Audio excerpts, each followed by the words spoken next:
Hello everyone, I'm HP Customs, and this is my custom-made Marvel Legends movie Deadpool. Before we get into the review, I just want to say a quick few things. If you're wondering why the camera is so zoomed in on the figure, it's because if I zoom out any more, yep, there's my light box. So we're in a little predicament here. We got a tight area. My light box is really small. See, you don't need a big light box when you're just shooting action figure photography, but when you get into actually doing video reviews of your figures, well, it gets a little small. Also, if you hear a little bit of whirring in the audio, I apologize. My apartment is currently like 95 degrees and I've gotta have a fan going or else I'm gonna die. So, with all the shitty apologies out of the way, we can finally get into the figure review. Now, I'm not new to the market, the collecting market that is. I've been collecting for about 3 years now, and I've been customizing for about 2 of those. My earlier shit is, well, just that. It's kind of shit. I don't know if I'm ever going to review it, but when I decided that I wanted to start doing figure reviews, thought I would start out with something more recent, more relevant, give you guys a good impression of what I'm actually capable of these days. So if you guys are on the action figure subreddit, you might have seen my customs from here to there. You might have seen this Deadpool one recently. You might have seen a Deadpool style Colossus, a MCU themed Wolverine. I know my MCU themed Fantastic Four was really popular for a bit. I've got a ton of stuff up on that subreddit, and I've also got an Instagram, HP Customs. Also, it'll be linked below. So if you recognize me from any of that stuff, glad to see that you're here. So I just give that as context as to saying that I've been doing this for a while and I've been posting these for a while. So I'm going to be reviewing stuff that's kind of older. So enough rambling for like the third time. That's like the third time I've said that. Whatever. Let's get into the actual figure itself. So, like other people, I've been really disappointed that Hasbro isn't making Fox figures. I personally am not a big fan of the Fox X-Men universe, but of course Deadpool is great. We all know Deadpool's great. So I wanted to make a Deadpool, starting things off. If you're wondering, he uses a first movie Ant-Man figure. The specific one that I used was actually a Marvel Studios first 10 years Ant-Man, the one that came with Yellow Jacket, just because he was a more recent release and I couldn't really get my hands on the old one. So that's the base body here. So Ant-Man all the way down, except for these forearms. These forearms are Captain America, like Civil War, Age of Ultron, Winter Soldier, that figure that was reissued 3,000 times. The belt and this hand are Infinity War Captain America. The belt buckle was cut off and replaced with a Juggernaut Wave Deadpool, as well as that's the head. So that's the rest. Oh, the holsters with the Desert Eagles. Those are also from the Deadpool Juggernaut shebang, as well as that little grenade. Just threw it in because, you know, Deadpool's cool with grenades. Likes to blow stuff up. It's also really hard to stand because this Ant-Man figure's feet are kind of terrible. That's just my 2 cents about it, but... So, I was gonna say you might be thinking, what exactly did I do to this figure? But I mean, it's pretty obvious. But no, I did not just repaint Ant-Man. For starters, I took his belt off, replaced it with the belt that I said earlier, and then I did a ton of sculpting on this guy. This guy's got a lot of sculpting. Some of the most sculpting I've ever done, and some of the best sculpting I've ever done. Might not be saying much, but we can start from the boots and work our way up. So the only thing I really sculpted on these boots, let me focus, there we go, is these little black bits, these little black armored bits, and saw multiple other people incorporate them on their custom Deadpools, and they are there in the screen, so threw them on. A lot of people redid his knee pads and his shins, but I had just done so much sculpting by the time I got down here. I thought they looked fine the way they were, so I kept them. I re-glued these holsters, I keep forgetting the word, onto these straps that I sculpted on. I sculpted the fly under the belt. You can kind of see a little seam going right there. The focus is all off. I can't figure out how to autofocus in video. Whatever. So I sculpted that fly under the belt, left the stomach the same, and then completely, if I lift these arms up, completely sanded out and smoothed this whole upper torso, including under the armpits. And then yeah, so that allowed me to take down on material so that I could then sculpt back up, so these chest bits aren't protruding out super heavily. So that's, if you're getting into sculpting or if you customize and to begin with, that's a really good tip. Take things down so that you can build back up. I do that with a lot of my customs.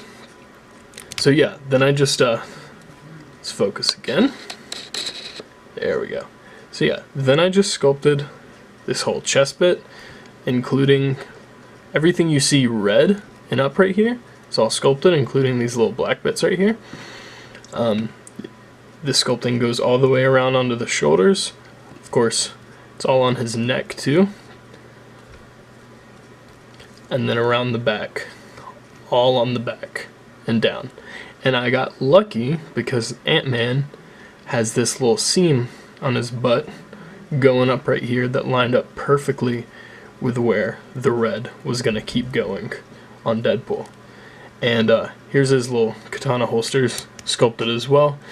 I was going to use actual holsters, but I really didn't want to continue cannibalizing my Deadpool. I was already using him unmasked, didn't want to take his katanas away from him. Speaking of the holster strap, the katana holster strap, that bit's sculpted, and my lighting is god-awful, and the shoulder bit's sculpted, and then the rest of this is all a strap from that comic book Nick Fury that came with the Captain America Civil War wave.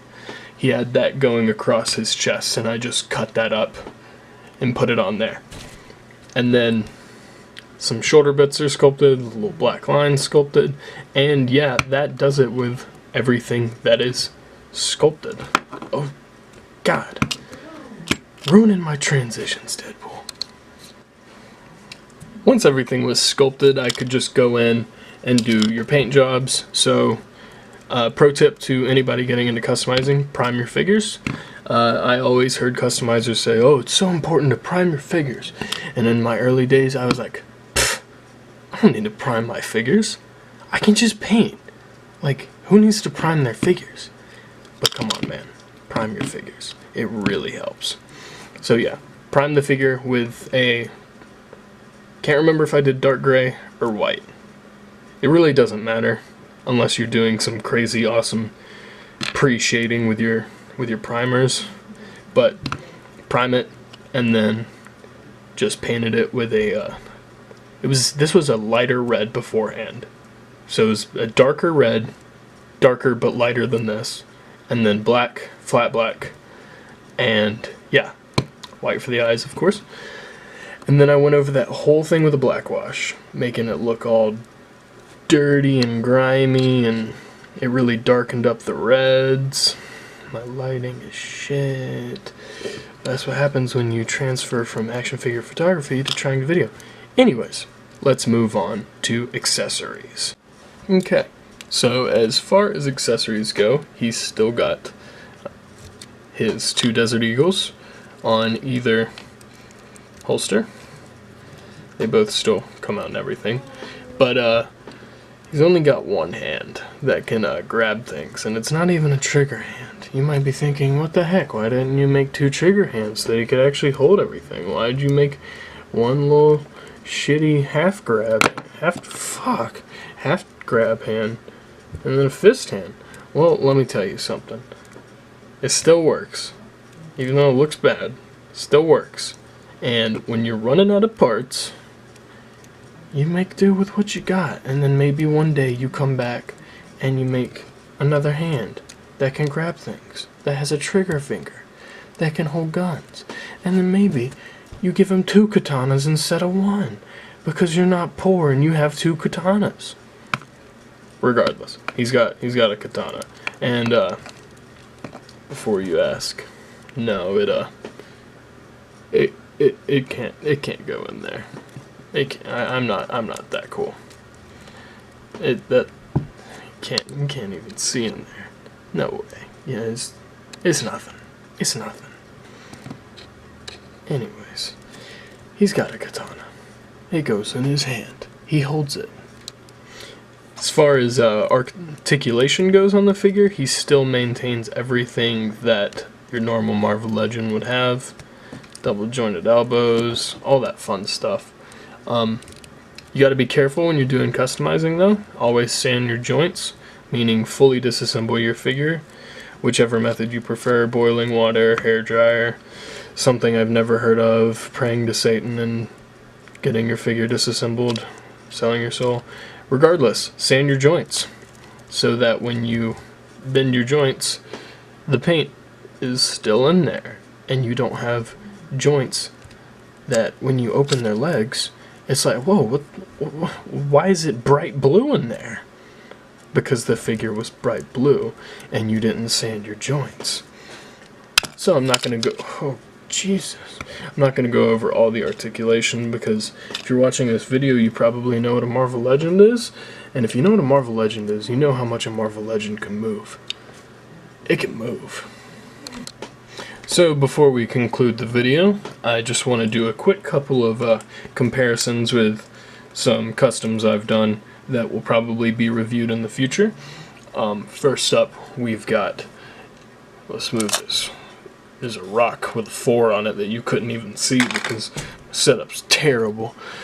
Regardless, stand. Fuck. He's too tall for the screen. Alright, we're gonna have to. Yeah, there's Deadpool style Colossus. I'm not gonna do a quick review of him. You can see him. You can see what he's about. You can see what's going on with him, even though lighting's fuck it. Okay.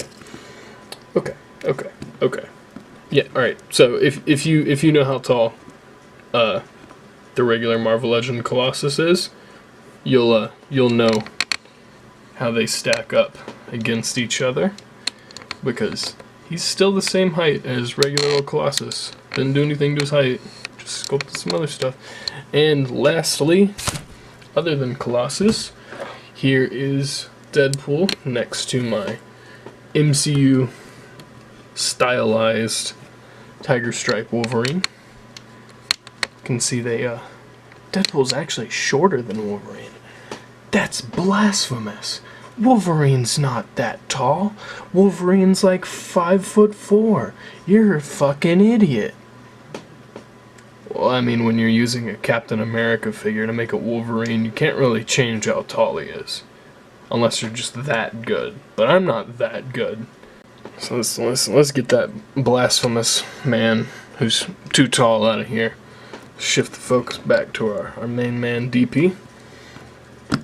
And yeah, that's gonna do it for my pseudo review / me showing off the things I do in my spare time while I'm not crying about class. This is my movie Deadpool. I hope you guys enjoyed this look at him. If I have uploaded any other videos at the point of you watching this, I would really be happy if you took a look at those. I make customs a lot, and I really like it when people look at them. It's kind of one of the reasons I do it. I need that affirmation. Just kidding.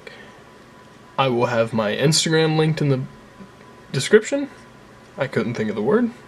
And if you ever see me on the action figure subreddit or the articulated plastics subreddit on Reddit, be sure to give me an upvote. It's always appreciated. And I will see you guys next time.